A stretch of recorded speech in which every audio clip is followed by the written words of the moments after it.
L'amour, ça fonctionne pas comme ça. Mais c'est parce que quand tu tombes en amour avec une personne, là, c'est parce que tu as ressenti une connexion avec quelqu'un, tu as vu quelqu'un, tu as fait « Ouh, cette personne-là, je suis intéressée ».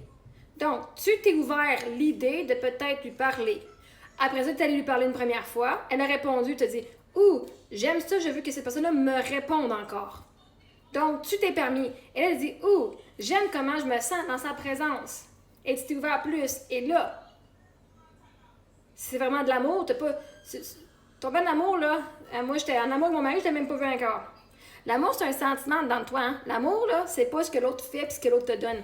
C'est ce que toi, tu te permets de ressentir. Parce que une personne qui te court après, tu vas dire « Oh my God, il est tombé romantique », puis l'autre, tu vas dire « C'est un stalker ». Pourtant, les deux, c'est la même affaire, ils font les mêmes actions. L'amour vient de toi et la perspective, ce que tu vas mettre. « Oh my God! » OK? L'amour fonctionne. Fait que pour pouvoir te permettre de tomber en amour avec une personne, au début, quand tu ne sais pas et que tu n'as pas de standard, tu vas juste dire « Oh my God, je suis tombée en amour avec lui », tu te rends pas compte que c'était tes patterns, ton style d'attachement aux blessures. Genre « Oh my God, il me fait sentir comme je suis la plus importante sur la planète ». Parce que toi, tu te sens pas importante. Fait que c'est pas de l'amour, ça, c'est un attachement. Fait qu'à un moment donné, quand tu te rends compte que « Oh my God, c'est moi qui donne l'amour, c'est moi qui perçois l'amour », ben avant de faire ça avec n'importe qui, je vais choisir c'est quoi que je veux. Comme ça, parce que si je commence à parler avec n'importe quel gars, ben oui, c'est facile de tomber en amour avec n'importe quel gars. Si je te parle et tu es une bonne personne, tout le monde, vous êtes toutes des bonnes personnes, tous les hommes, c'est des bonnes personnes. Tous les hommes, ils ont des bons côtés. Fait que je peux tomber en amour avec n'importe quel gars. Maintenant, dans ma vie, ce que je désire, parce que je m'aime plus que le gars. OK? Et c'est important de s'aimer plus que l'autre, parce que maintenant, tu vas te négliger pour l'autre, tu vas t'abandonner. Et ça, on fait plus ça en amour. Quand c'est vraiment de l'amour, là, tu t'abandonnes pas. Tu n'abandonnes pas tes rêves pour l'autre personne. En fait, cette personne-là va venir t'aider à combler tes rêves, tu vas l'aider à combler ses rêves. Mais aussitôt que tu vas t'abandonner, c'est pas de l'amour. Puis, avant de dire, oui, j'allais sur une date avec une personne, puis je me suis tombée en amour avec une personne qui, je sais, ne fit pas mes rêves, pour que moi, il faut que je me moule pour faire fonctionner cette relation-là. Parce que tu peux aimer quelqu'un, hein? L'affaire, c'est que c'est pas l'amour le problème.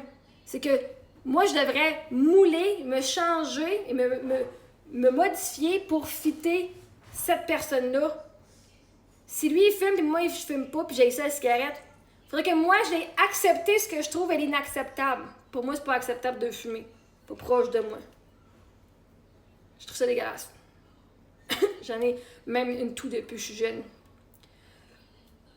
Fait que c'est bien beau que je l'aime la personne, mais Chris, à un moment donné, faut que je pense à moi aussi, là. Je peux aimer une personne, puis elle peut ne pas être la bonne personne pour moi. Fait que maintenant, c'est quoi que je veux dans la vie? Parce que je te garantis, tous les gars que je vais rencontrer, je peux tomber en amour avec. Ben oui, c'est facile. C'est moi qui décide si je suis en amour avec. C'est moi qui ai décidé de romantiser leurs actions et leurs mots. Oh, il m'aime tellement. Oh, puis je vais venir justifier tout pourquoi est-ce que ça pourrait être romantique. Oh, il me parle de cul direct la première fois qu'on parle sur qu'on chat. Oh my God, il me désire. Et là, si je suis quelqu'un qui n'a jamais été désiré, m'a tombé en amour avec le fait qu'on me veut sexuellement. Oh my God, il veut coucher avec moi. J'ai jamais personne qui a voulu coucher avec moi comme ça. Fait que là, je romantiserais ça. Puis je me trouvais toutes les justifications qui disent comment c'est acceptable, ça, qu'est-ce qu'il fait. Puis là, je tomberais en amour avec ça. 2 ans plus tard, oublie ça. Là, il y a des problèmes parce que là, je l'ai pas choisi parce que il m'écoutait, parce que je me sentais en sécurité, juste parce que j'étais désirée. Mais maintenant, je me désire moi-même, puis qu'il y a plein d'hommes qui me désirent. Le désir d'être désiré n'est plus le seul critère. Vois-tu? Plus tu prends de l'expérience, plus c'est qu'elle va dire c'est quoi tes critères. Parce qu'avant, ce que tu croyais être de l'amour, c'était un attachement. Pense à ça.